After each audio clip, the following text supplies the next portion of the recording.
गाओ। मोरे मुकुट तेरे शीश पे सोहे, मोरे मुकुट तेरे शीश पे सोहे। प्यारी बंसी मेरो मन मोहे, प्यारी बंसी मेरो मन मोहे। बंसी पे मैं बलिहारी जाऊं, बंसी पे बलिहार जाऊं। श्री कुंज बिहारी तेरी आरती गाऊं, कुंज बिहारी तेरी आरती गाऊं। चरणों से निकली गंगा प्यारी, चरणों से निकली गंगा प्यारी। जिसने सारी दुनिया तारी, जिसने सारी दुनिया तारी। उन चरणों को सदा पखारो, बिहारी तेरी आरती गाऊं। संग सोहे बरसाने वाली, संग सोहे बरसाने वाली, ललता विशाखा सखियां प्यारी, ललता विशाखा सखियां प्यारी। पास सदा में वृंदावन पावो, बाके बिहारी तेरी आरती गाऊं। कुंज बिहारी तेरी आरती गाओ, मुझे बिहारी तेरी आरती गाओ।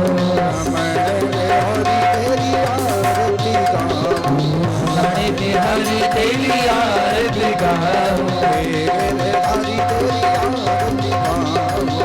गिरधारी तेरी आरती गाओ। कर्पूर में धर्मावतार में संसार सार में नाम शब्दम हृदय बिंदे भवम भवानी शरणं नमामि।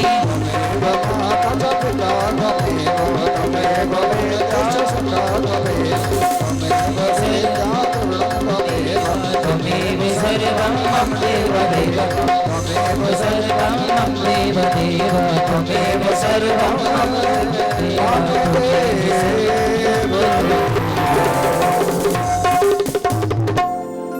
ओम महादेव हो शांतिरंतरिक्षं शांतिः पृथ्वी शांतिरापः शांतिरोगदयः शांतिः वनस्पतयः शान्तिर्विश्वे देवाः शान्तिर्ब्रह्म शान्तिः सर्वगुण शान्तिः शान्तिरेव शान्तिः सामा शान्तिरेति यतो यतः समे हसे ततो न वयं कुरुसन्ना कुर्यावनवस्यासु शान्तिर्भवतु जलेन शीतलीकरणं हस्ते पुष्पे देवादिवन्दनम् आरार्धिक्यं पुष्पाञ्जलिः हरिः ओम जग्नेन जजमय जन्तदेवास्तानि धर्माणि प्रथमान्यासन्नोते हनाकं महिमानः सतन्ति पूर्वे साध्याः सन्ति देवाः।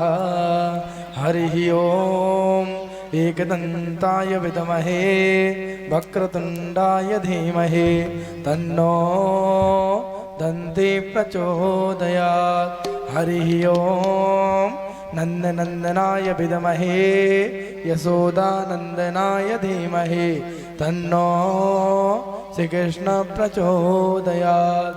सेवन्तिकावकुलचम्पकपाटिलाब्जै पुन्नागजातकरवीररसालपुष्पै बिल्वप्रवालतुलसीदलमञ्जरेभिः त्वं पूजयामि जगदीश्वर मे प्रसीद। नानासुगन्धपुष्पाणि यथा कालोद्भवानि च पुष्पाञ्जलिर्मया दत्त गृहाण परमेश्वरा। ओम श्री भागवत देवो नमो मंत्र पुष्पांजलिं समर्पयामि। बोल भागवत भगवान की, श्री व्यास जी महाराज की, श्री सुखदेव जी महाराज की, सब संतन की, सब भक्तन की जय जय श्री राधे श्याम।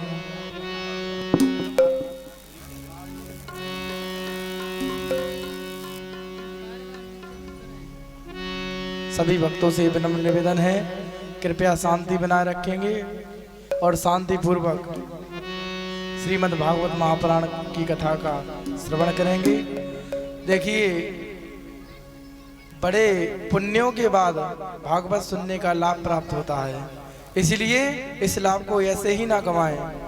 इस लाभ का आनंद लें और शांति से, सभी लोग बिल्कुल शांति से श्रीमद् भागवत महापुराण की इस दिव्य कथा का पूज्य सिद्धेश्वरी देवी जी के माध्यम से श्रवण करें। जय जय श्री राधे।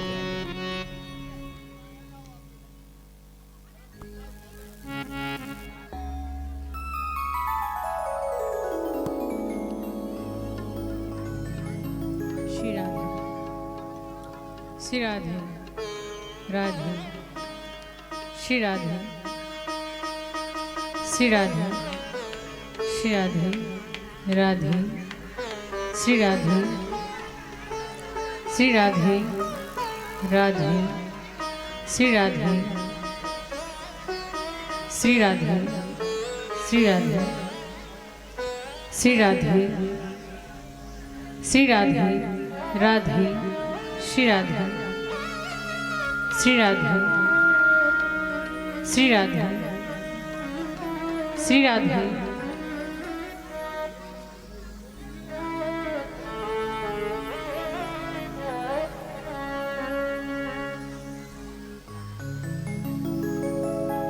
श्री राधे, राधे। बोलिए वृंदावन बिहारी लाल की।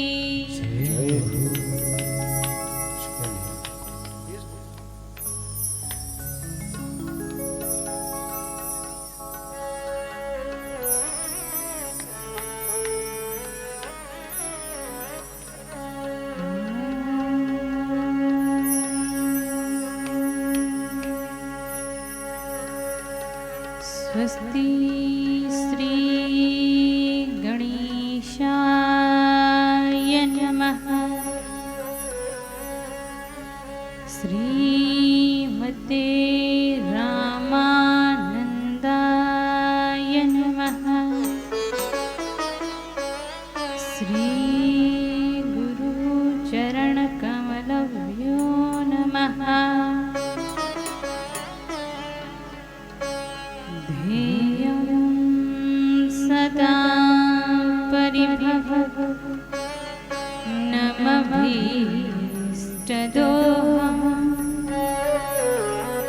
तीर्थास्पदं शिवविरचिनुतं शरण्यं। भक्त्यार्थिहं प्रणतिपालभवादिपोतं। वन्दे महापुरुषते चरणारविन्दम्।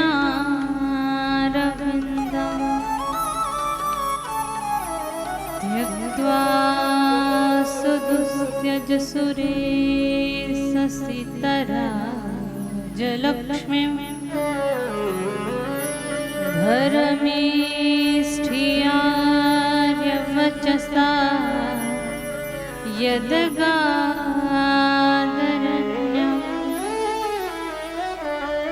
मायामृगं दयितयेष सीतमन्वधावत्।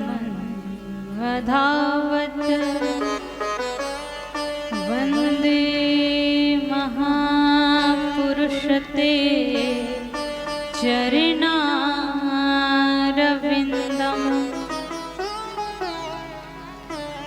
वंशी विभूषितकरा नवनीरदाभा।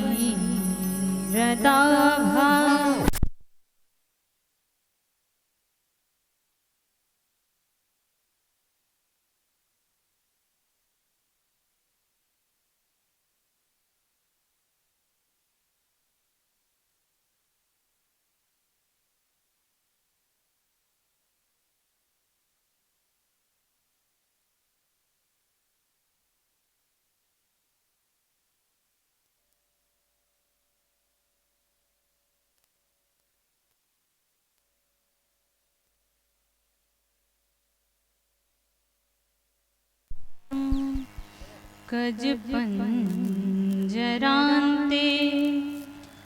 अद्यैव मे विशतु मानसराजहंस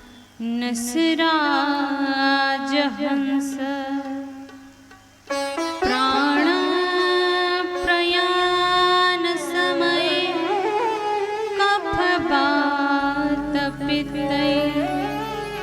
कण्ठावरोधनविधौ स्मरणं कुतस्ते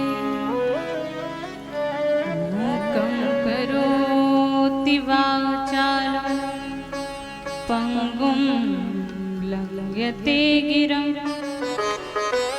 यत्कृपात्वमहं वन्दे परमानन्दमाधवम्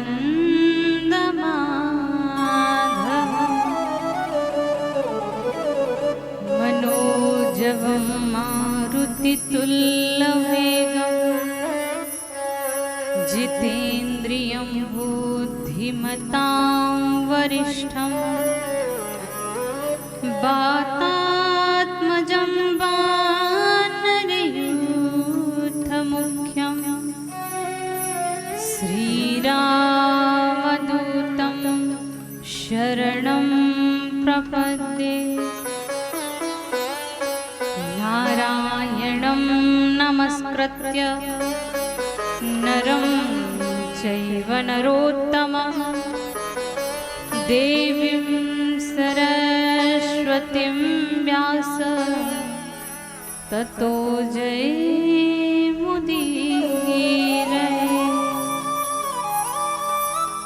अज्ञानतिमिरान्धस्य ज्ञानाञ्जनशलाकया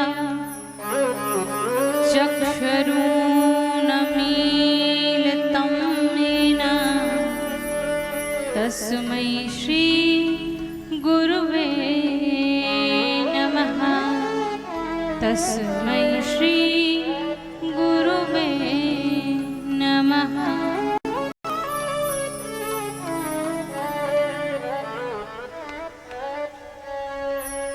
बोलिए सद्गुरुदेव भगवान की। श्रीमद् भागवत महापुराण की। श्री वेदव्यास जी महाराज की। श्री सुखदेव जी महाराज की। श्री परीक्षित जी महाराज की। अनंत बलवंत श्री हनुमंत लाल की। देवादिदेव महादेव की। अष्टभुजी जगदम्बा मैया की। मंसल देवी माता की। गिद्धवासिनी मैया की। शीतला मैया की। सन्यासी बाबा की। संत भगवान की। सद्गुरुदेव भगवान की। राजा रामचंद्र भगवान की। श्री द्वारिकाधीश भगवान की। जय जय श्री राधे श्याम। परम मंगलमय परात्पर अखिलेश्वर अकारण करना वर्णालय भक्त वांछा कल्पतरु तड़ित विनिंदित पीताम्बरधारी श्री बालकृष्ण लाल के चरणों में कोटि कोटि प्रणाम करते हुए अपने मन चित्त को उनके चरणों में समर्पित करते हुए आइए जैसी की परंपरा है परंपरा के अनुसार 5 वर्षीय हरिनाम संकीर्तन तद उपरांत जैसी श्री आंजनेय की इच्छा होगी कथा में प्रवेश करेंगे। तो आइए भाव से प्रेम से श्री हरिनाम संकीर्तन को गाते हैं। अपने मन और चित्त को ठाकुर जी के चरणों में समर्पित करते हुए हरिनाम संकीर्तन को गाइए।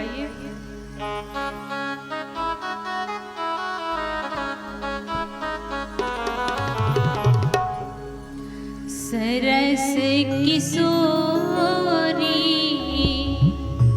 बयस की थोरी रति रस भोरी कीजे कृपा की को श्री राधे कीजे कृपा की श्री राधे कीजे कृपा की को राधे कीजे कृपा की ओर श्री राधे कीजे कृपा की को बयस किशोरी सरस किशोरी बयस किशोरी रति रस भोरी कीजे कृपा की ओर श्री राधे कीजे कृपा की को श्री राधे कीजे कृपा की ओर श्री राधे कीजे कृपा की को भाव से ताली सेवा देते हुए जो राधा रानी सरकार की जय हो।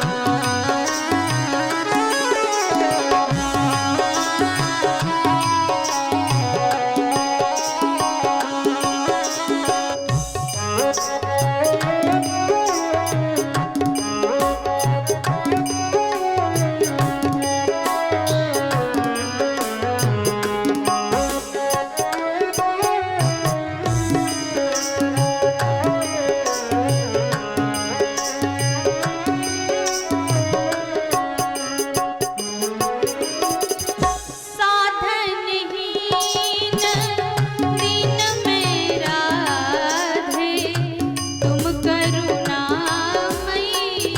प्रेम अगाधे साधनहीन दीन में राधे तुम करुणामयी प्रेम अगाधे साधनहीन दीन मेरा राधे तुम करुणामयी प्रेम अगाधे साधनहीन दीन में राधे तुम करुणामयी प्रेम अगाधे काके द्वारे जाए पुकारे कौन निहारे दीन दुखी की ओर श्री राधे कीजे कृपा की को श्री राधे कीजे कृपा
करन नहीं ने को अगाहूँ, भजन करन में मन को लगाऊं। करत लगाना नहीं नेकी आगाहूँ, भजन करना में मन को लगाऊँ। भजन करन में मन को लगाऊं। करिबर जोरी लखी निज ओरी, हरिवर जोरी गोरी, करिबर जोरी लखी निज ओरी। करिबर जोरी लखी निज ओरी। तुम बिन मोरे कौन सुधारे तोर, सिराते कीजे कृपा की को, सिराते कीजे कृपा की को।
किशोरी, छके प्रेम रस ब्रज की खोरी, छक प्रेम रस ब्रज की छोरी। ये पाए तिहारे प्रेम की सोरी, पाए तिहारे प्रेम किशोरी, छके प्रेम रस ब्रज की खोरी। छक प्रेम रस ब्रज की खोरी। गति गज गामनी छवि अभिरामनी, गति गज गामिनी छवि अभिरामिनी, गति गज गामनी छवि अभिरामनी। गति गज गामिनी छवि अभिरामिनी। लगी निज स्वामनि बने कृपालु चकोर, शिराते कीजे कृपा की खोर, सिराते कीजे कृपा की खोर। सरस किशोरी वयस की थोरी, सरस किशोरी वयस की थोरी। रति रस कीजे कृपा की खोर, श्री राधे कीजे कृपा की खोर।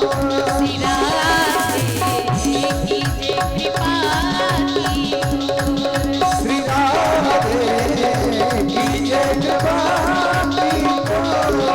सिराते कीजे कृपा की खोर, श्री राधे कीजे कृपा की खोर।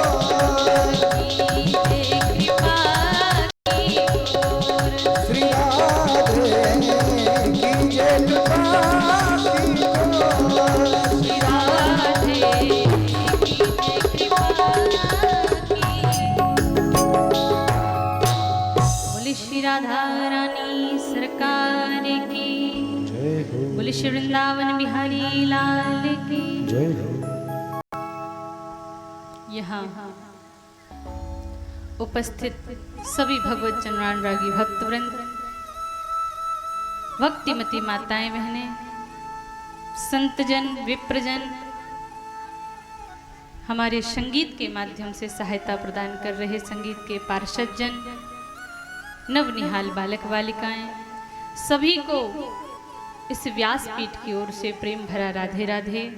आइए उसी भावमयी भक्तिमयी कथा में प्रवेश करते हैं, जिस कथा में कल साक्षात माता भक्ति प्रकट हुई और प्रकट होकर के माता भक्ति ताता थैया करके नृत्य कर रही हैं।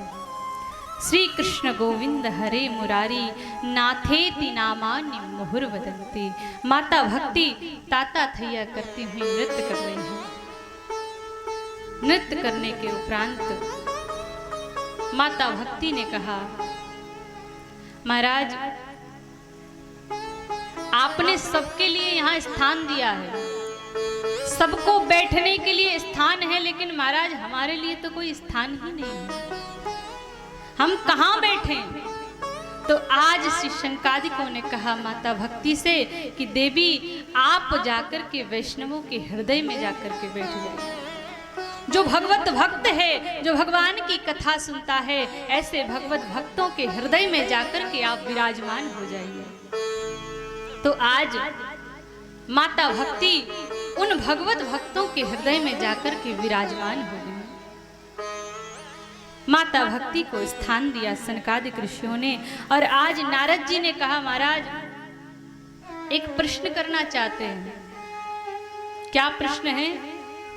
बोले महाराज हम ये प्रश्न करना चाहते हैं कि भगवान की कथा को सुनकर, भगवान की लीलाओं का दर्शन करके किसी भक्त की मुक्ति हो जाए, ये कोई बड़ी बात नहीं है, ये तो साधारण बात है, वो तो पहले से ही भक्त था। किसी भक्त को मुक्ति मिल जाए ये बड़ी बात नहीं है। क्या किसी पापी को मुक्ति मिली है? क्या इस भागवत की कथा सुनने से किसी पापी का कल्याण हुआ है? जैसे ये ऐसा कहा, सनकादिक ऋषियों ने कहा, नारद जी तुम तो कहते हो पापी, लेकिन मैं कहता हूं ये मानवाहा पापक कृतस्तु सर्वदा सदा दुराचार रतः विमार्गः क्रोधाग्नि दग्धः कुटलाश्च कामनी सप्ताह यज्ञेन कलौ पुनन्ति ते। अरे तुम कहते हो पापी, लेकिन मैं कहता हूं ये मानवाहा पापक कृतस्तु। बोले जो जिसकी रति सदा सर्वदा पाप में रहती है, जो पाप के अन्यत्र कोई और कर्म करता ही नहीं है, जो जीवन पर्यंत पाप करता है, जो क्रोधी भी है, कुटिल भी है, खल भी है, कामी भी है, और ऐसा व्यक्ति भी यदि जीवन पर्यंत पाप करे और पाप करते करते वह मर जाए और मरने के बाद भयंकर प्रेत योनि में पहुंच जाए, तो भयंकर प्रेत योनि में पहुंचे हुए उस पापी को भी यदि नियमित रूप से 7 दिन भागवत की कथा श्रवण करा दी जाए तो उसकी भी मुक्ति हो जाती है। सप्ताह यज्ञेन कलौ पुनन्ति ते। 7 दिन भागवत की कथा सुनने से उस पापी की भी मुक्ति हो जाती है। नारद जी ने कहा, महाराज आपने बड़ी सुंदर बात कही, लेकिन हम ये जानना चाहते हैं कि क्या कोई पापी तरा है? क्या किसी पापी को मुक्ति मिली है? सनकादिक ऋषियों ने कहा, नारद एक कथा सुनाते हैं। सनकादिक ऋषि वर्णन करते हैं, तुंगभद्रा तटे पूर्वं भूतपत्तनमुत्तमं यत्र वर्णा स्वधर्मेण सत्य सत्कर्म तत्परा। बोले कर्नाटक में एक नदी बहती है तुंगभद्रा नाम की, और उस तुंगभद्रा नाम की नदी के किनारे एक उत्तम नगर है। उस उत्तम नगर में एक विप्र रहते हैं, एक ब्राह्मण देवता रहते हैं जिनका नाम है आत्मदेव। आत्मदेव पंडित जी रहते हैं, जिनकी पत्नी का नाम है धुंधली देवी। आत्मदेव पंडित जी बड़े ही धर्मज्ञ थे, धर्म प्रिय थे, भगवत भक्त थे, लेकिन इनकी जो पत्नी थी वो कलहकारी थी। जब तक किसी से झगड़ा ना हो जाए तब तक उसका भोजन ग्रहण नहीं होता था। कुछ माताओं का स्वभाव होता है झगड़ा करने का, ऐसे उसका स्वभाव था। जब तक झगड़ा ना हो जाए तब तक उसके भोजन पचता नहीं था, ये उसके स्वभाव में था। तो ऐसे आत्मदेव पंडित जी, जिनको द्वितीय एव भास्करा, जो साक्षात मानो दूसरे सूर्य के रूप में ऐसे तेजमान थे, ब्रह्म तेज से संपन्न ब्राह्मण थे, ऐसे आत्मदेव पंडित जी रहते थे। इनके यहाँ कोई संतान नहीं थी,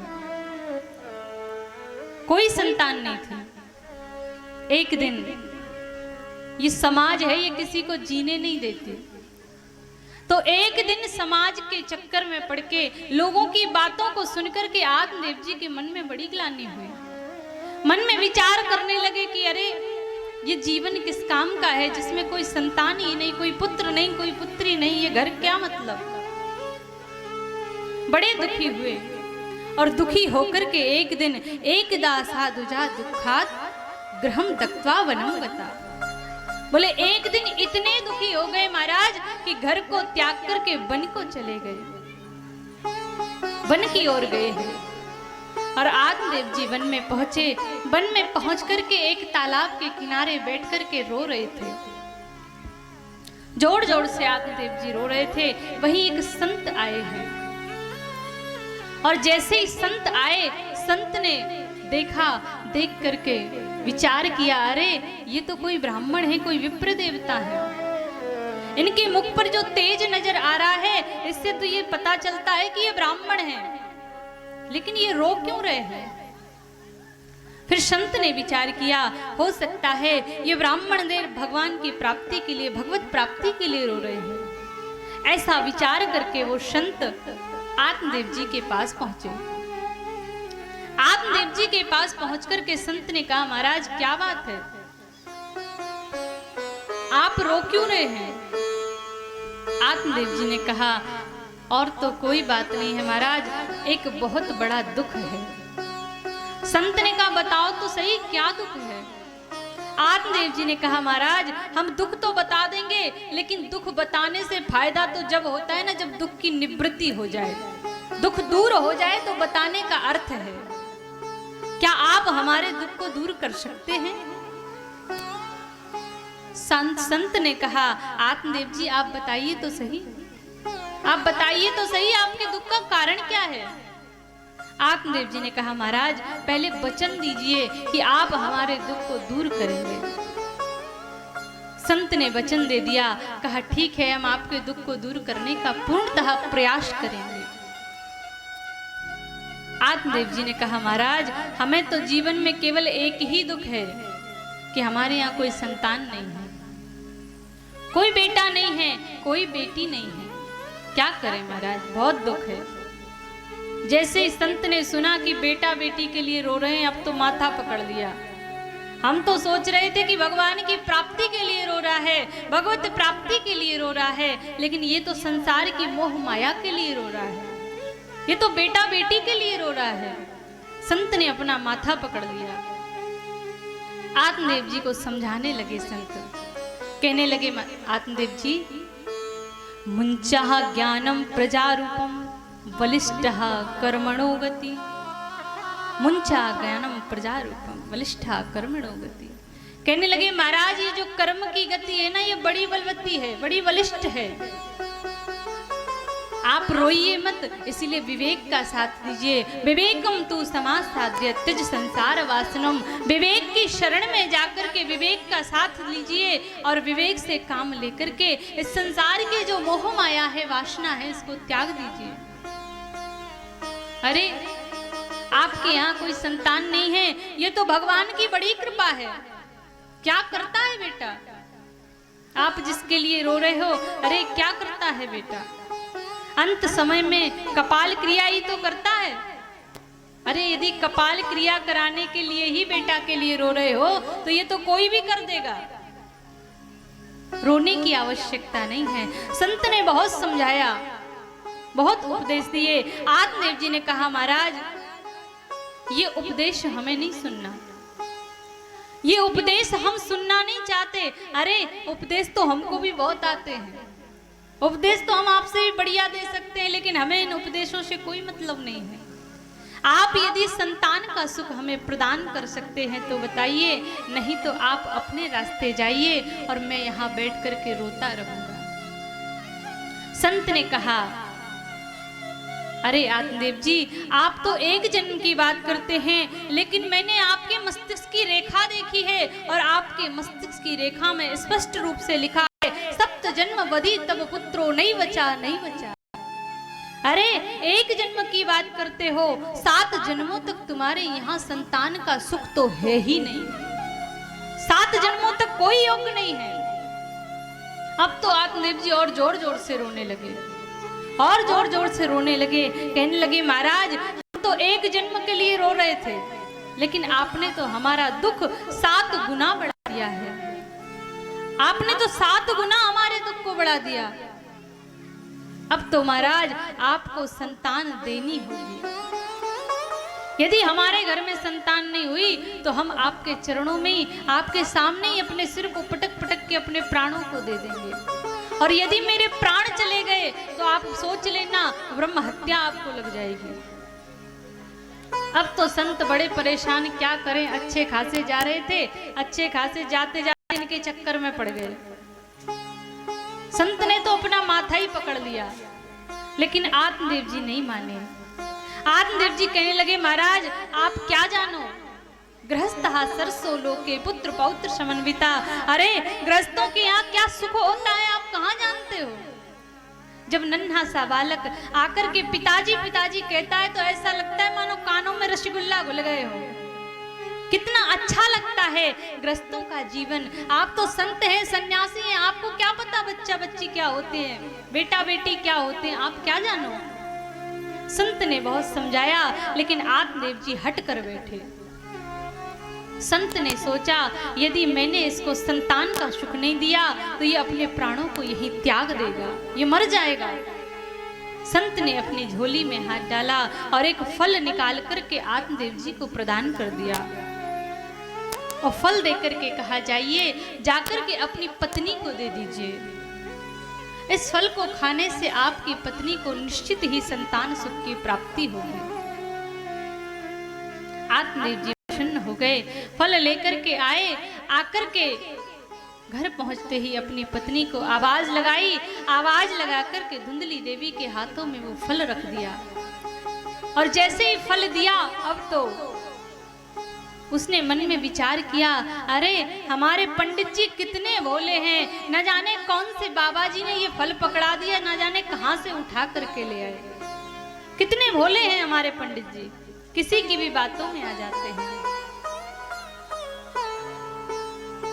क्या किया जाए, धुंधली विचार कर रही थी, इतने में पंडित जी ने कहा देवी इस फल को खाइए। जैसे ही कहा कि फल को खाइए तो उसने कहा महाराज अभी हमने स्नान नहीं किया है, स्नान आदि से निवृत्त होकर के पूजा करेंगे, पूजा के बाद इसके बाद में इस फल को अवश्य खाऊंगी। आत्मदेव जी ने कहा ठीक है देवी आप इस फल को ग्रहण कर लेना। ऐसा कहकर के आत्मदेव जी तो अपने घर परिवार में जा बताने के लिए चले गए कि मेरे यहाँ भी संतान का आने वाली है, मेरे यहाँ भी संतान की किलकारियां गूंजेंगी। ऐसा बताने के लिए आत्मदेव जी घर से निकल गए। अब वो तो उस फल को लेकर के बैठ गई। सहेली उसकी एक आई, जैसे ही सहेली आई, सहेली ने कहा अरे बहन तुम मुझे उदास लग रही हो, इतनी उदास होकर के क्यों बैठी हुई हो, क्या बात है। जैसे ही उसने कहा कि उदास क्यों हो, तो उसने कहा कि बहन आज मेरे पंडित जी न जाने कहां से कौन से साधु संत के पास गए और ये फल दे दिया, ये फल लेकर के आ गए। पंडित जी इतने भोले हैं कि मैं क्या बताऊं, मैं तो बड़ी परेशान हूं। सहेली ने कहा बहन ये तो संत का प्रसाद है, तुम्हारा सौभाग्य है, तो ये संत का प्रसाद तुम्हें प्राप्त हुआ है, इस प्रसाद को ग्रहण कर लो। यदि संत की कृपा हो गई, भगवत कृपा हो गई, तो तुम्हारे यहाँ भी संतान होगी। उसने कहा, देखो बहन, तुम जो कहती हो सो ठीक है, लेकिन मुझे इन सब में विश्वास नहीं है। मैं ये फल को यदि खा लूंगी तो मैं गर्व, यदि मान लो मेरा गर्व रह गया, तो मैंने सुना है कि जब गर्व ठहर जाता है तो भोजन कम हो जाता है, और मेरा भोजन कम हो जाएगा तो मैं दुबली हो जाऊंगी, कमजोर हो जाऊंगी। और मान लो उसी समय गांव में लग गई आग, तो सब तो चल करके भाग जाएंगे, लेकिन मैं यहीं मर जाऊंगी, मैं तो भाग भी नहीं पाऊंगी। उसने कहा, बहन तुम ये कुतर्क क्यों करती हो, ऐसा कुछ भी नहीं होने वाला। तो धुंधली ने कहा, बहन तुम नहीं जानती हो, अरे मैंने सुना है कि कई कई बच्चे तो 12-12 वर्ष तक गर्भ में रह जाते हैं। अरे एक बाबा जी थे सुखदेव जी, वो तो 12 वर्षों तक मातृगर्भ से बाहर ही नहीं आए। और कहीं बहन मेरा 1-2 वर्ष ही ठहर गया तो मैं तो वैसे ही मर जाऊंगी।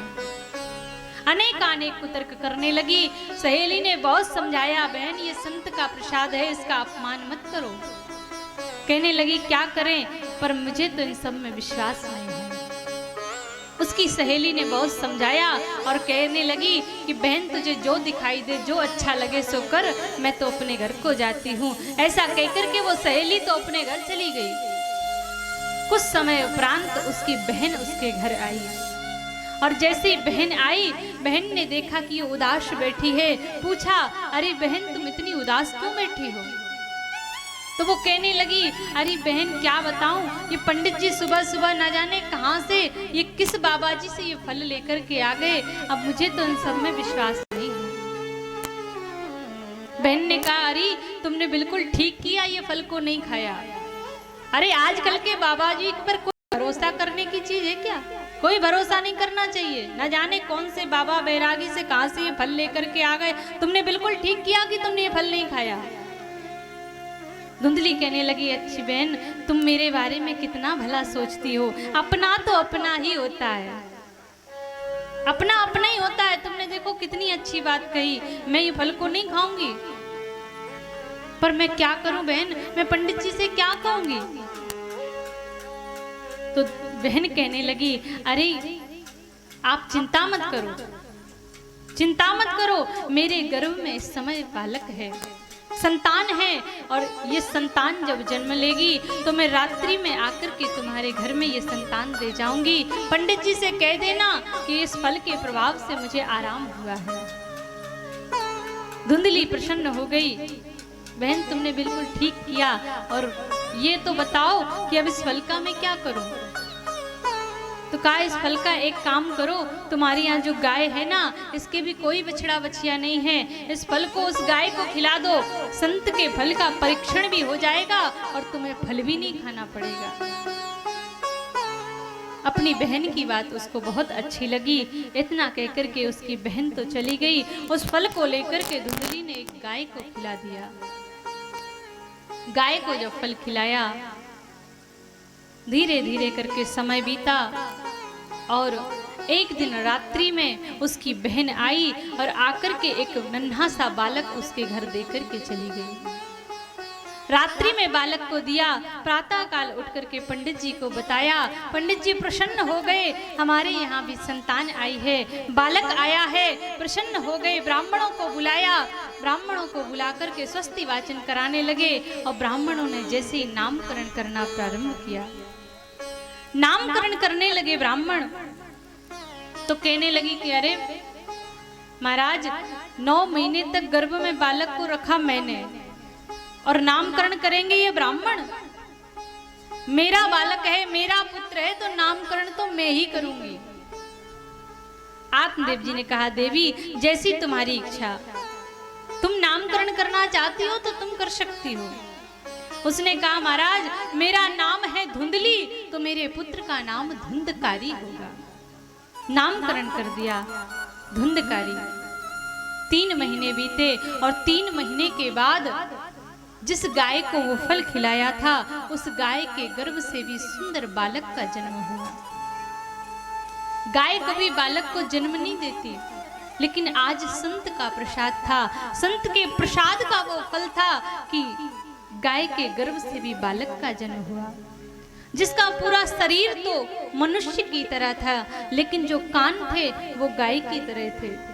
इसीलिए ब्राह्मणों ने उसका नाम गौकर्ण कर दिया। समय बीतता गया, गौकर्ण पंडितो ज्ञानी धुंधकारी महाखला। दोनों बालक समय के साथ बड़े हुए और एक बना विख्यात तो दूसरा हो गया कुख्यात। जहां गौकर्ण जी महाराज पंडितों में भी महाज्ञानी हो गए, धर्मज्ञ हैं, पूजा अनुष्ठान आदि करते हैं, भगवान का भजन करते हैं, वहीं वो धुंधकारी चोरी करने लगा, डांके डालने लगा, लूटपाट करने लगा, जुआ खेलने लगा, मदिरा पान करने लगा, दुराचारी बन गया। धीरे धीरे समय बीता। एक दिन वेश्याओं की संगत में पड़ गया। संगत में पढ़कर के पिताजी के पास पहुंचा। पिताजी से कहने लगा, पिताजी जितना भी धन आपके पास है मुझे सब दे दीजिए। पिताजी रोने लगे, कहने लगे, बेटा जो कुछ मेरे पास था वो तो तू पहले ही ले गया, अब मेरे पास रहा क्या? क्या रह गया है जो तू मांगने के लिए आया? धमकाने लगा, डांटने लगा, यदि शाम तक मुझे धन नहीं दिया तो मैं तुम्हें छोड़ूंगा नहीं। ऐसा कहकर के घर से निकल गया। आत्मदेव जी महाराज आज एक कोने में बैठ कर के रो रहे हैं। आत्मदेव जी रो रहे हैं। देखिए ये वही आत्मदेव जी हैं जो कुछ समय पहले रो रहे थे। किस लिए? कि मेरे घर में कोई संतान क्यों नहीं है। और आज रो रहे हैं तो इसलिए कि मेरे घर में संतान है तो क्यों है, आज इसलिए रो रहे हैं। आत्मदेव जी बड़ी जोर जोर से रो रहे थे। आत्मदेव जी को रोते हुए देखा।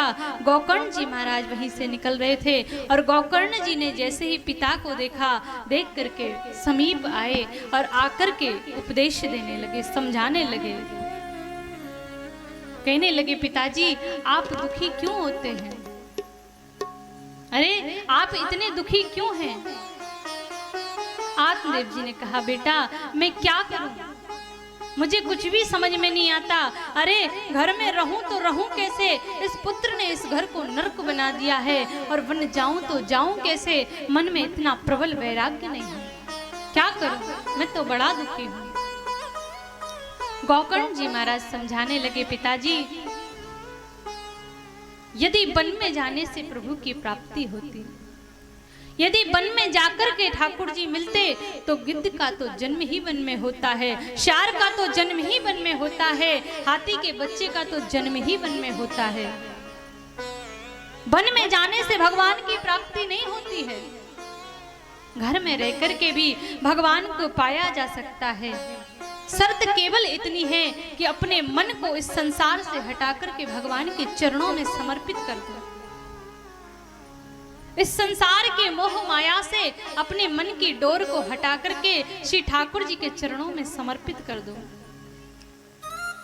सबके ममता ताक बटोरी, सबकी ममता ताक बटोरी, सबकी ममता ताक बटोरी, सबकी ममता ताक बटोरी, मम पद मनहि बांधि बर डोरी, मम पद मनहि बांधि बर डोरी।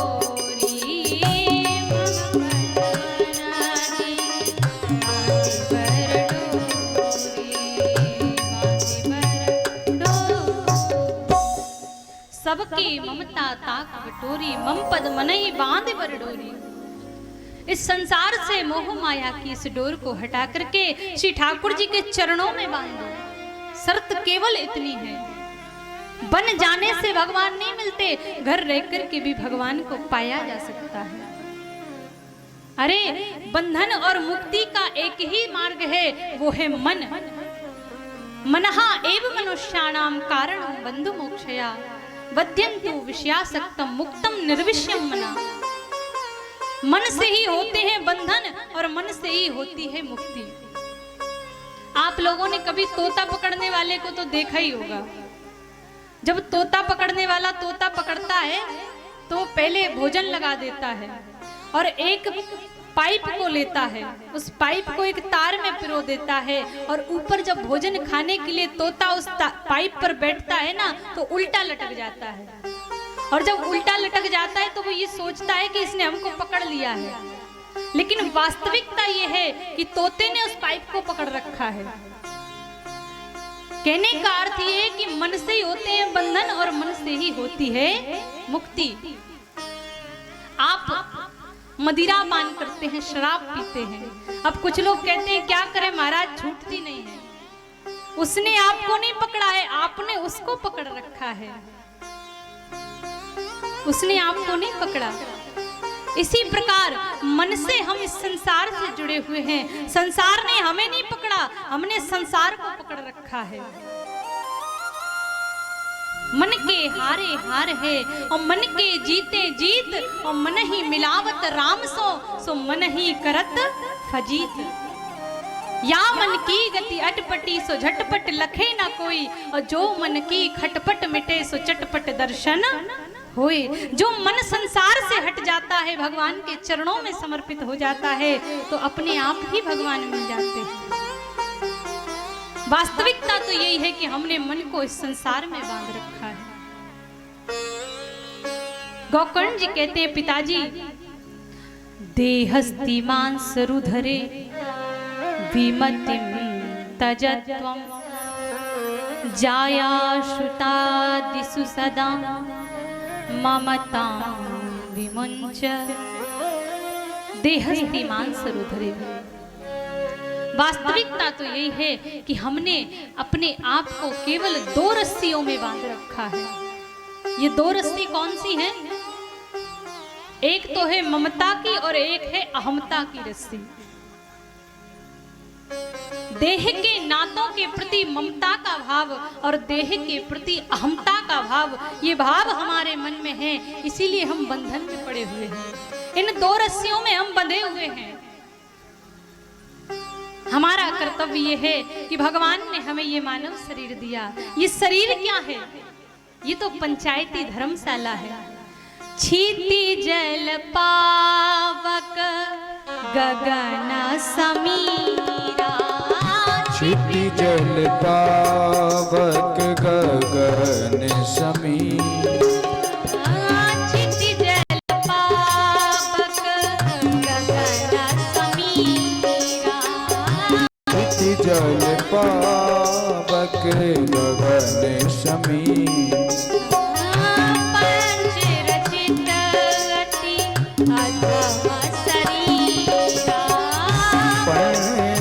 रचित अति अधम शरीर,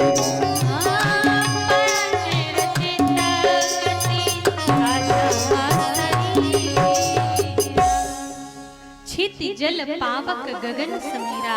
ये पंच तत्वों से रची हुई ये पंचायती धर्मशाला है। ये शरीर तो एक धर्मशाला है और जो हमें रहने के लिए मिली है,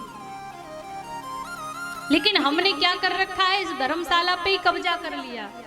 छोड़ने का मन ही नहीं होता। और समझदारी इसी में है कि जब तक ये धर्मशाला हमें दी गई है, जब तक हम आनंद के साथ इसमें रहें, और जब छोड़ने का समय आ जाए तो खुशी खुशी इसका त्याग कर दें। लेकिन हमने इसको अपना मान रखा है। यही देह के प्रति अहमता का भाव है कि ये शरीर मेरा है। वास्तव में क्या ये शरीर आपका है? ये शरीर किसी का नहीं है, लेकिन ये अहमता का भाव प्रत्येक जीव के मन में होता है। और देह के नातों के प्रति ममता का भाव है। ये बेटा मेरा है, ये बेटी मेरी है, ये पिता मेरे हैं, ये माता मेरी है। ये क्या है? ये शरीर के नातों के प्रति ममता है, मोह है, ये ममता का भाव है। आप लोग ट्रेन में सफर करते हैं, सभी ने किया होगा। और ट्रेन में जब सफर करते हैं तो आपको एक टिकट दिया जाता है। उस पे लिखा हुआ होता है कि आपको किस गंतव्य तक जाना है। अब उस टिकट में लिखे हुए गंतव्य तक आपको जाना है। बीच बीच में आपको कई यात्री मिलते हैं। आपकी बगल वाली सीट पर, ऊपर वाली सीट पर, नीचे वाली सीट पर कई यात्री आते हैं, बैठते हैं और आगे चलते चलते जब उनका समय आ जाता है, जब उनका गंतव्य आ जाता है तो वो उस गंतव्य पर उतर भी जाते हैं। इसी प्रकार ये जीवन रूपी गाड़ी चल रही है और इस जीवन रूपी गाड़ी में कई यात्री आते हैं। हमको भी जाना है जहां तक हमारा गंतव्य है। हम सब अपने गंतव्य तक जाते हैं और बीच में कई यात्री मिलते हैं। ये यात्री कौन है? कभी माता मिल गई, कभी पिता मिल गए, कभी बेटा, कभी बेटी। ये कौन है? ये यात्री हैं जो हमारे साथ चल रहे हैं, लेकिन हम इनमें मोह फंसा बैठते हैं। यात्री मिलते हैं, हमारा कर्तव्य ये है कि जो हमारे साथ जा रहा है, हमारे परिवार का जो हिस्सा है, उसके साथ प्रेम से, आदर से, आनंद के साथ व्यवहार करें और जब उसके जाने का समय हो जाए, उसका गंतव्य आ जाए तो खुशी खुशी उसको विदा भी कर दें। लेकिन हम किसी को छोड़ना नहीं चाहते, संसार में ममता को फंसा बैठे हैं। आगे चलकर के धीरे धीरे जब हमारा भी स्टेशन आ जाता है तो हम उस पर भी उतरना नहीं चाहते। कोई तैयारी नहीं करते कि हमको उतरना है। हमारा भी कोई स्टेशन आएगा, हमारा भी कोई गंतव्य आएगा, ये कोई विचार ही नहीं करता। कोई इस संसार को छोड़कर के जाना ही नहीं चाहता। लेकिन सत्यता तो ये है कि आप भले ही उतरना चाहें न चाहें, लेकिन आगे चलकर के जैसे ही आपका स्टेशन निकलेगा, एक काला काला कोट वाला आएगा और वो आपको जबरदस्ती उतार देगा, धक्के मार करके निकाल देगा। सत्यता यही है। यदि हम उस परमात्मा के धाम जाने की तैयारी नहीं करते हैं, उस अपने घर, असली जो घर है उस घर में जाने की तैयारी नहीं करते हैं, तो वही काला काला कोट वाला अर्थात काल यम के दूत आते हैं और आकर के जबरन हमें खींच करके पकड़ करके ले जाते हैं। इसीलिए समझदारी इसी में है कि समय रहते भगवान के उस घर में जाने की भी तैयारी प्रारंभ कर दें, भगवान का भजन करें और शरीर की जो दो रस्सियों से जो बंधा हुआ है मन, ममता और अहमता, इन दोनों रस्सियों को हटा करके श्री ठाकुर जी के चरणों में समर्पित कर दें। आत्मदेव जी बड़ा सुंदर उपदेश देते हैं। पिताजी, धर्मम भजस्य सततम त्यज लोक धर्माम, धर्म की शरण में जाकर के अन्य से दोष गुण चिंतन मास मुक्ता, किसी अन्य के दोषों को ना देखते हुए भगवान का भजन कीजिए। बड़ा सुंदर उपदेश गोकर्ण जी ने आत्मदेव जी को प्रदान किया और जैसे ही आत्मदेव जी को उपदेश मिला, आत्मदेव जी के मन में प्रबल वैराग्य जाग गया। घर को छोड़ करके वन गए, वन में जाकर के इसी भागवत जी के 10वें स्कंद का पाठ किया और 10वें स्कंद का पाठ करके भगवान के परम धाम को प्राप्त कर लिया। बोलिए श्री भक्त वत्सल भगवान की। भगवान के परम धाम को आत्मदेव जी गए, भगवान के परम धाम को पहुंचे। इधर धुंधकारी आया, आकर के माता को धमकाने लगा, अरे माँ, तेरे पास जितना भी सोना है, धन है, जेवरात हैं, ये सब मुझे निकाल करके दे दे। माता ने हाथ जोड़ लिए, बेटा मेरे पास तो कुछ भी नहीं है, जो था सो तू पहले ही ले गया, अब मेरे पास कुछ नहीं है। क्रोध में आ गया, जलती हुई लकड़ी को हाथ में लेकर के धमकाने लगा, यदि तुमने शाम तक मुझे धन नहीं दिया तो इसी जलती हुई लकड़ी से तुम्हें मारूंगा। ऐसा कहा, भयभीत हो गई और कूपे पातः कुतो रात्रौ तेन सा निधनम गता, रात्रि में गई और कुएं में कूद करके अपने प्राणों को त्याग दिया। गोकर्ण जी महाराज तीर्थ यात्रा के लिए निकल गए। इधर वेश्याओं की संगति में था, चोरी आदि करता, डकैती करता। एक दिन जाकर के राजकोष से धन की चोरी करके ले आया। राजकोष से धन को लेकर के आया और लाकर के उन वेश्याओं को दिया। वेश्याओं ने देखा कि इसमें तो राज मुद्राएं हैं। राजकीय मुद्राओं को जैसे ही देखा, मन में विचार करने लगी, अरे आज तो ये राजा के यहाँ से चोरी करके लाया है, यदि जांच हुई तो हम भी पकड़े जाएंगे, यदि ये पकड़ा गया तो हम भी पकड़े जाएंगे। क्या किया जाए? इसको ही रास्ते से हटा देते हैं। ऐसा विचार करके उन गणिकाओं ने, उन वेश्याओं ने साथ मिलकर रात्रि में ही उसको मारने का प्रयास किया और जब कई बार प्रयास करने से भी उसकी मृत्यु नहीं हुई तो जलते हुए कोयले को उसको मुंह में डाल दिया। जब जलते हुए कोयले को उसके मुंह में डाला तो भयंकर रूप से उसकी मृत्यु हो गई। भयंकर रूप से जब मृत्यु हुई तो भयंकर प्रेत योनि में पहुंच गया। इधर गोकर्ण जी महाराज को जैसे ही पता चला कि मेरे भाई की मृत्यु हो गई है, गोकर्ण जी महाराज गया में गए और गया में जाकर के श्राद्ध किया। श्राद्ध करके वो अपने गांव के लिए आए, आकर के उसी घर में जाकर के ठहरे जिस घर में उस धुंधकारी की मृत्यु हुई थी। उसी घर में रात्रि में विश्राम किया और जैसे ही रात्रि में विश्राम किया तो रात्रि में एक आश्चर्य हुआ। रात्रि में कस्तमुग्र तरो रात्रो कुतो यातो दशामिमां किं बह प्रेतः पिशाचो वा राक्षसो सीत संसना। कस्तमुग्र तरो रात्रो, रात्रि में एक आश्चर्य हुआ। जैसे ही गोकर्ण जी महाराज वहां विश्राम कर रहे थे तो अनेक परछाई उनको दिखाई देने लगी। कभी भैंसा बन करके आ जाता, कभी बकरा बन करके आ जाता, कभी सूकर बन करके आ जाता तो कभी कुत्ता बन करके आ जाता। अनेक परछाई दिखाई देने लगी। रोने लगा, मुख से बोलना चाहता था लेकिन कोई आवाज नहीं निकल रही थी। आत्मदेव जी समझ गए, तुरंत अपनी अंजलि में जल लिया और जल लेकर के जैसे ही उसके ऊपर छिड़का, जल को छिड़कते ही उसको बोल पड़ा, बोलने लगा और कहने लगा, अहम भ्राता त्वदीयोऽस्मि धुंधकारीति नामता स्वकीयेनैव दोषेण ब्रह्मत्वं नासीतं मया। अहम भ्राता त्वदीयोऽस्मि धुंधकारीति नामता। महाराज मेरा नाम धुंधकारी है, मैं आपका भाई हूं। ब्रह्म हत्या के कारण, ब्रह्म तेज के नष्ट हो जाने के कारण मैं भयंकर प्रेत योनि में पहुंच गया। मैंने अपने जीवन पर्यंत कोई धर्म का काम नहीं किया, कोई पुण्य नहीं किया, इसीलिए मैं भयंकर प्रेत योनि में पहुंच गया। मैं भयंकर प्रेत बन गया। महाराज मेरी मुक्ति का कोई उपाय कीजिए।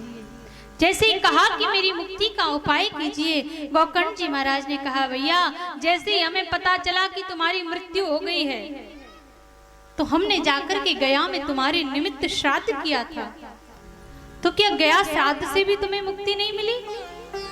धुंधकारी कहने लगा, भैया गया श्राद्ध एक बार क्या, आप यदि हजारों बार भी गया में जाकर के श्राद्ध कर देंगे तो भी मुक्तिर में ना भविष्यति, तब भी मेरी मुक्ति होने वाली नहीं है। क्यों? क्योंकि मैं तो भयंकर प्रेत योनि में पहुंच गया, मैं तो बड़ा दुराचारी हूँ, दुरात्मा हूँ, मेरी मुक्ति होने वाली नहीं है। क्या किया जाए, क्या उपाय है? आप मेरी मुक्ति का उपाय चुनिए। गोकर्ण जी महाराज ने कहा, ठीक है, तुम चिंता मत करो, मैं तुम्हारी मुक्ति का कोई ना उपाय जरूर अवश्य देखूंगा। गोकर्ण जी महाराज आए, सभी विप्र संतों से पूछा पर किसी ने भी संतोषजनक उत्तर नहीं दिया।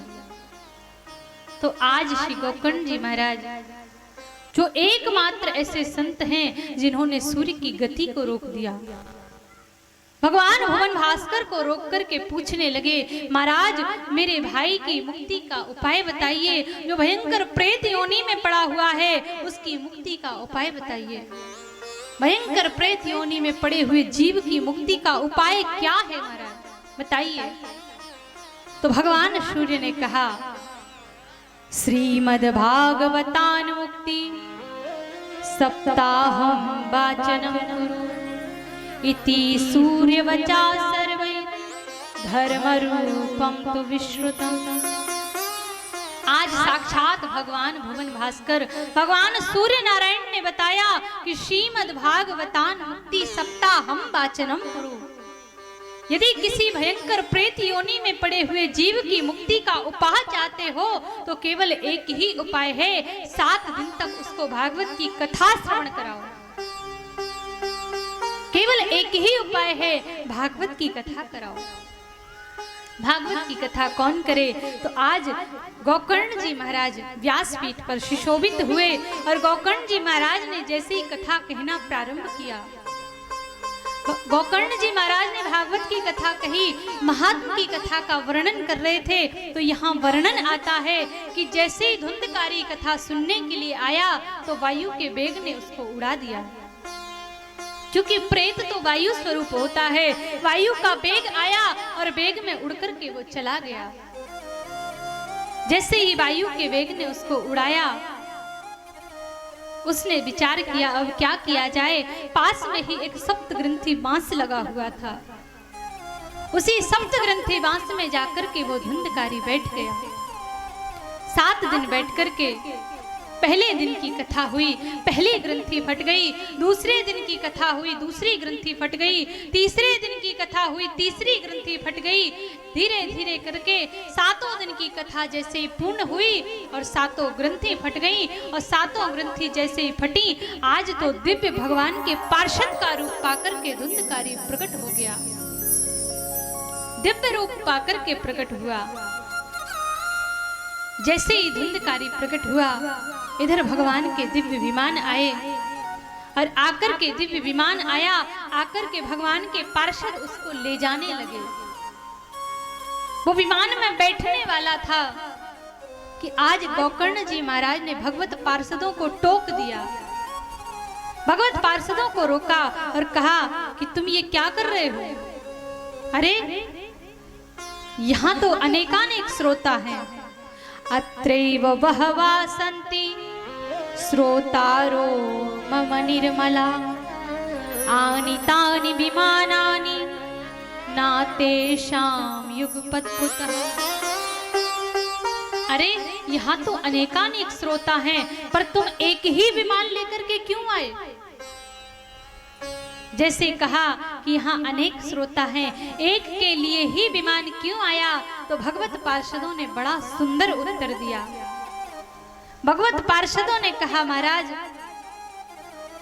जिस भाव से, जिस मनन से, जिस चिंतन से धुंधकारी ने भगवान की कथा सुनी है, उस मनन से, उस भाव से, उस चिंतन से, उस एकाग्रता से किसी ने भगवान की कथा को सुना ही नहीं। श्रवणस्य विवेदेन फलवेदोऽत्र संस्थिता। यहाँ तो श्रवण में भेद हो गया, सुनने में भेद हो गया, और जहां श्रवण में भेद हो जाता है वहां फिर विमान नहीं आता। इसीलिए धुंधकारी ने मन से सुना है, चित्त से सुना है, एकाग्रता से सुना है, इसीलिए धुंधकारी के लिए विमान आया। यहाँ जितने श्रोता बैठे हैं, किसी ने मन से भगवान की कथा को सुना ही नहीं। और कुछ लोग प्रश्न करते हैं, महाराज विमान जब पहले आता था तो अब क्यों नहीं आता? विमान तो आएगा, लेकिन आप जाने के लिए तैयार हैं?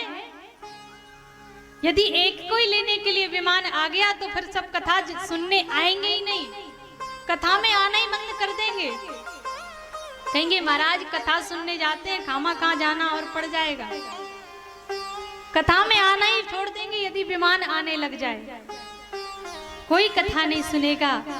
और वास्तव में विमान आज भी आता है, जो मन से, मनन से, चिंतन से, एकाग्र भाव से भगवान की कथा सुनते हैं। कई प्रमाण होते हैं, कई जगह देखने को मिलता है कि भगवान की कथा को सुनने के बाद कई लोगों को मुक्ति मिली है।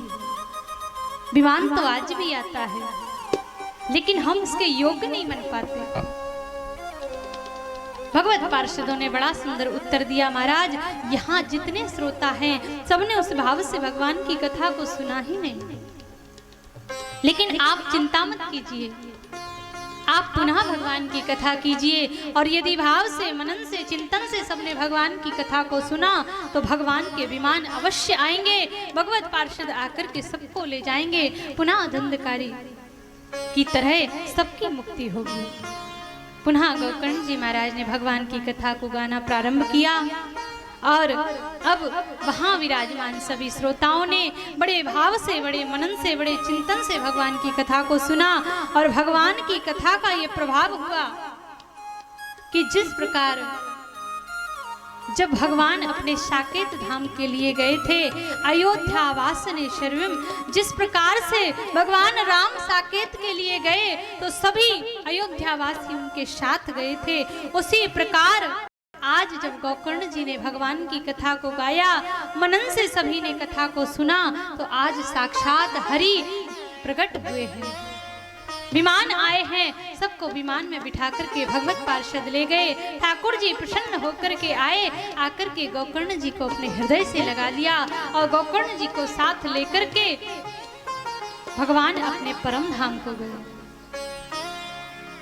बोलिए श्री भक्तवत्सल भगवान की। इस प्रकार से सनकादिक ऋषि कहते हैं, महाराज 7 दिन में भागवत की कथा सुनने से भयंकर प्रेत योनि में पड़े हुए जीव की भी मुक्ति हो जाती है। धन्यम भागवती वार्ता प्रेत पीड़ा विनाशिनी।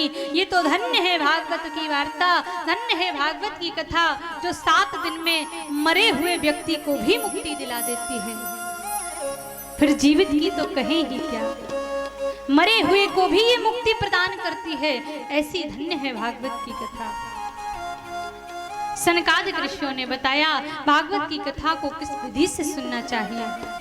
नारद जी ने पूछा, महाराज सबसे पहला होता है अर्थ, इसमें खर्चा क्या आता है, कैसे भागवत की कथा करानी चाहिए। तो सनकादिक ऋषियों ने कहा, विवाहे यादृशम वित्तम तादृशे परिकल्पयेत। जिस प्रकार से बेटी के बेटा के विवाह में हम उत्साह से दोनों हाथों से खर्च करते हैं, लुटाते हैं कि कोई कमी ना रह जाए, उसी प्रकार से भागवत की कथा, भगवान की कथा में दोनों हाथों से लुटाना चाहिए, आनंद करना चाहिए। जैसे विवाह की तैयारी की जाती है, उसी प्रकार से कथा की भी तैयारी करना चाहिए। किसी भाव से, सकाम भाव से यदि भागवत की कथा करी जाए तो उसके लिए मुहूर्त देखना चाहिए। लेकिन यदि निष्काम भाव से भगवत प्राप्ति के लिए, भगवान की कृपा प्राप्ति के लिए भागवत की कथा कराई जाए तो उसके लिए कोई मुहूर्त देखने की कोई आवश्यकता नहीं। ये हम अपने मन से नहीं कह रहे, भागवत जी में स्पष्ट रूप से वर्णन है, महात्मा के 6वें अध्याय में वर्णन है। यदि निष्काम भाव से भगवान की कथा कराई जाए तो जिस क्षण भगवान का नाम लिया जाता है, जिस क्षण भगवान की कथा होती है, वही क्षण मंगलदायी होता है। इसीलिए भगवान की कथा में कोई मुहूर्त की आवश्यकता नहीं होती। यदि हाँ सकाम भाव से कथा कराई जाए तो उसके लिए मुहूर्त दिखवाना चाहिए, सुंदर मंडप बनवाना चाहिए, भूमि लेपन कराना चाहिए, सुंदर विप्र देवों को आमंत्रित करना चाहिए।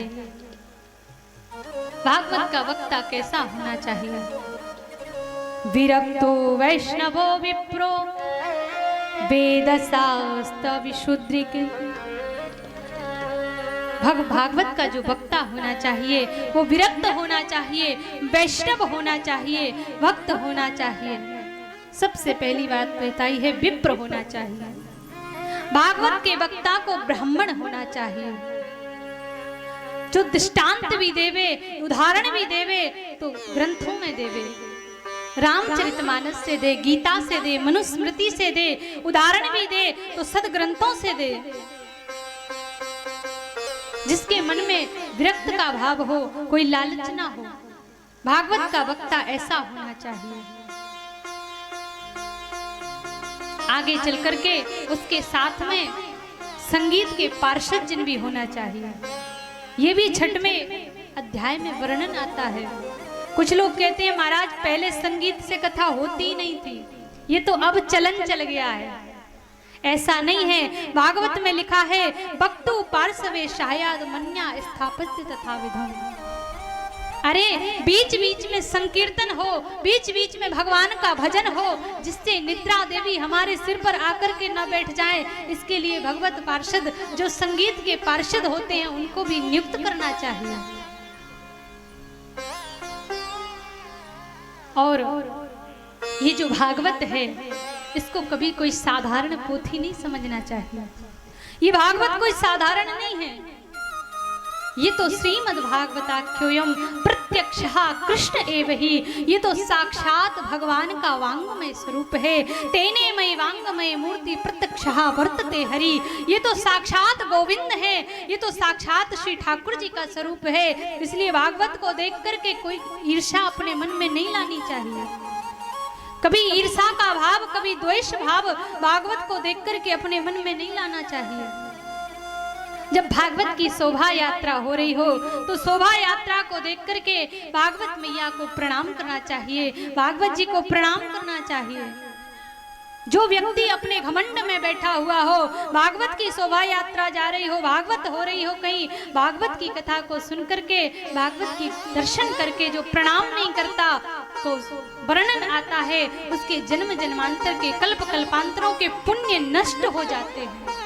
उसी क्षण उसके पुण्य नष्ट हो जाते हैं जिस क्षण उसके मन में ईर्ष्या की भावना आती है, अहंकार का भाव आता है, उसी क्षण उसके पुण्य नष्ट हो जाते हैं। क्योंकि ये कोई साधारण पोथी नहीं है, ये कोई साधारण किताब नहीं है, ये तो श्रीमद् भागवताख्योयम प्रत्यक्षः कृष्ण एव ही, ये तो साक्षात भगवान का वांगमय स्वरूप है। आज साक्षात गोविंद ही आपके ग्राम में आकर के विराजमान हुए हैं, साक्षात ठाकुर जी आपके यहाँ आए हैं। ये कोई साधारण किताब नहीं है। वर्णम पंच विप्राणाम कथा भंग निवर्ते, वर्ण देवताओं का भी चयन करना चाहिए जिससे कथा में कोई विघ्न न आए। ओम नमो भगवते वासुदेवाय, जो द्वादश अक्षर मंत्र का जाप करते हैं, वर्ण देवताओं का भी चयन करना चाहिए। और सबसे बड़ी बात, सबके मन में ये प्रश्न रहता है, महाराज भोजन का क्या करें, भोजन करना चाहिए कि नहीं। अरे कथा तो शाम को होगी, 4 बजे से होगी, 3 बजे से होगी, जब तक भूखा कौन रहे, क्या किया जाए। अरे महाराज भोजन कर सकते हैं कि नहीं, तो वर्णन आता है, यदि आप चाहें तो निराहार होकर के सुने, यदि निराहार होकर के भी कथा ना सुनते हुए बने तो घृत पान करके सुने, यदि घी पी करके भी कथा न सुनी जाए तो फलाहार करके सुने, फलाहार करके भी न सुन पाओ तो दोनों समय भोजन करके, एक टाइम भोजन करके सुने। एक समय भोजन करने में भी यदि आपत्ति हो तो दोनों समय भोजन करके सुने। दोनों समय भोजन करने में भी यदि आपको लगे कि अभी तो और भूख है तो इसमें लिखा है आपको जितनी बार इच्छा हो उतनी बार भोजन करें, लेकिन भगवान की कथा सुने, भगवान की कथा अवश्य सुने। भोजनम तु वरम मन्ये कथा श्रवण कारकम, नोपवासो वरः प्रोक्ता कथा विघ्न करो यदि उपवास करने से, यदि भूखे रहने से कथा सुनने में विघ्न होता है, पेट में दर्द होता है, मन भोजन की तरफ दौड़ता है, तो आप एक बार नहीं 6-6 बार भोजन कीजिए, लेकिन भागवत की कथा को सुनिए। ये स्पष्ट रूप से वर्णन है, इसमें कोई आपत्ति नहीं है। आप जितनी बार चाहे भोजन कर सकते हैं, लेकिन भगवान की कथा को मन से सुनिए। भागवत की कथा के नियमों का वर्णन करके जय शब्दम नमा शब्दम शंख शब्दम चकारयेत, जयकार होने लगी, शंखनाद आदि बजने लगे और शंख आदि ध्वनियों का वर्णन, शंख आदि बजने लगे। ध्वनियों को सुनकर के प्रहलाद स्थालधारी तरल गतितया चौधवा कांसधारी वीणाधारी सरस रचनतया राग करतार जनोभूत इंद्रो वारी मृदंगम जय जय शुक्रा कीर्तने ते कुमारा यत्राग्रे भाव वक्ता सरस रचनया व्यास पुत्रो बभूव। इंद्रो वारी मृदंगम, प्रहलाद तालधारी, प्रहलाद जी ताल बजाते हुए आ गए, उद्धव जी कांसा बजा रहे हैं, नारद जी बीड़ा बजा रहे हैं, अर्जुन राग छेड़ रहे हैं और सुखदेव जी भी प्रकट हुए। सुखदेव जी महाराज भागवत के श्लोकों का गायन कर रहे हैं और सबके बीच में माता भक्ति ताता थैया करती हुई, नृत्य करती हुई माता भक्ति प्रकट हुई हैं। और देखिए संगीत के 3 आयन होते हैं, गायन, वादन और नृत्य। माता भक्ति नृत्य कर रही हैं। प्रहलाद आदि जो भगवान के पार्षद हैं, भक्त हैं, ये वादन कर रहे हैं। और आइए भक्ति माता के साथ हम सब भी ठुमका लगाते हैं, आनंद के साथ भगवान से प्रार्थना करते हैं, प्रभु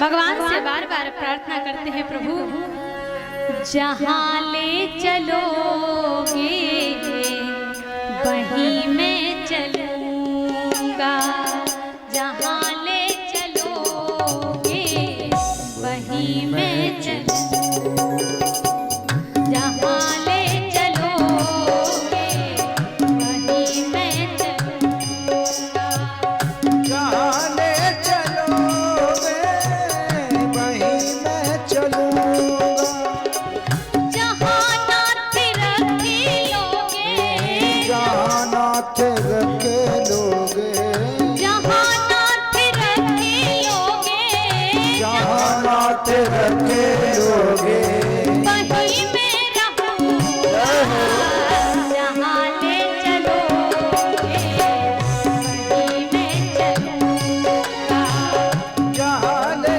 चलोगे वहीं मैं चलूंगा।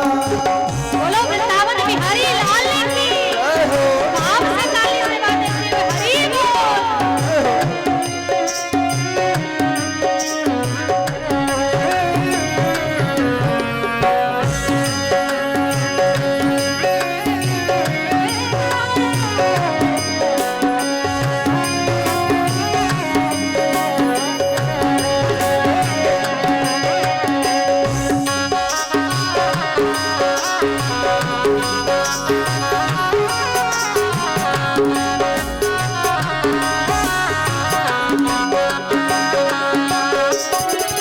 क्या प्रार्थना करते हैं प्रभु से कि जीवन समर्पित है शरण में तुम्हारे, तुम ही मेरे सर्वस्व, तुम ही प्राण प्यारे, ये जीवन समर्पित चरण में तुम्हारे, तुम्ही मेरे सर्वस, तुम्ही प्राण प्यारे। ये जीवन समर्पित है शरण में तुम्हारे, तुम ही मेरे सर्वस्व, तुम ही प्राण प्यारे, ये जीवन समर्पित चरण में तुम्हारे, तुम्ही मेरे सर्वस, तुम्ही प्राण प्यारे। तुम्हें छोड़ कर ना, तुम्हें छोड़ कर ना, तुम्हें छोड़ कर ना, तुम्हें छोड़ कर ना, मैं किससे कहूँगा, जहाँ ले चलोगे वहीं मैं चलूँगा, जहाँ ले चलोगे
चलूंगा। बोलो द्वारिकाधीश भगवान की।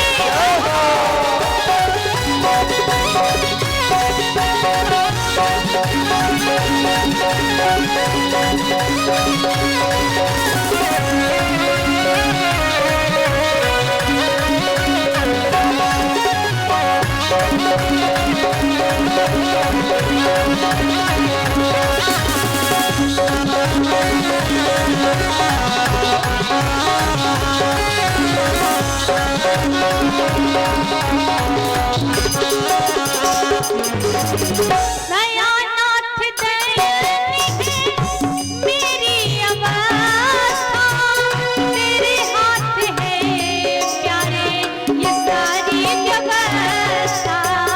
दयानाथ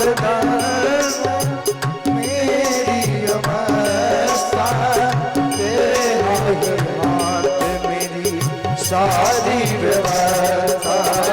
दयानाथ दयानिधि मेरी अवस्था, तेरे हाथ है प्यारे ये सारी व्यवस्था।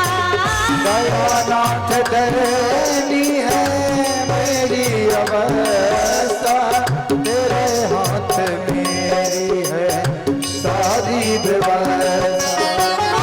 जो भी कहोगे, जो भी कहोगे, जो भी कहोगे, जो भी कहोगे, वही मैं करूँगा। ले चलोगे, जहाँ ले चलोगे वहीं मैं चलूंगा। ले चलोगे, वही मैं चलूँगा। जहाँ ले चलोगे वहीं मैं चलूंगा। जहाँ नाथ रख लोगे, हाथ रखे लोगे, जहाँ नाथ रख लोगे, हाथ रखे लोगे, वहीं मैं रहूँगा। जहाँ ले चलोगे, वहीं मैं चलूँगा। जहाँ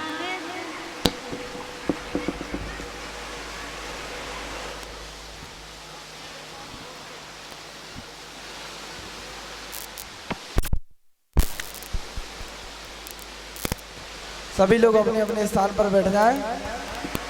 देवता प्रसन्न हो रहे हैं। ये तो देवताओं के पुष्प हैं जो बरसा रहे हैं ऊपर से। प्रसन्न हो रहे हैं देवता। सभी लोग अपने अपने स्थान पर बैठ जाएं।